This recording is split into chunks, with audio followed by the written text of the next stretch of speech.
Munoz, who wrote a really cool novel called Esperanza Rising, if any of us have read it. This starts as a fairy tale in hundreds of years ago Germany, where a boy and a girl are playing in the far-off woods, and the boy finds a book, and he reads about this witch, and these sisters that were left for dead by their king father who didn't want them to be born, or their kingdom to know that they were born because they wanted sons, real bad guy. And then they all got trapped in this witch's spell as a musical instrument. It's kind of confusing. The boy's name was Otto, and it's all part of the storybook. He was reading it, and now there's a special musical component to this whole story.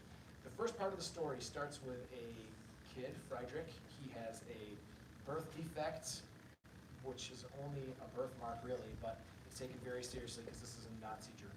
His sister's looking out for him, but also being very hard on him.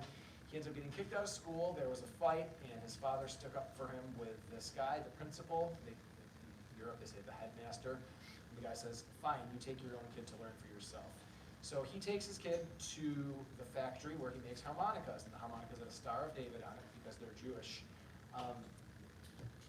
The factory is getting very Nazified. Like Hitler has this group called Hitler Youth, and they are really treating people like second-class citizens if they're not perfect. And this perfect Aryan race, blonde hair, blue-eyed, male, strong, all this kind of stuff. That's what the Nazis idealized.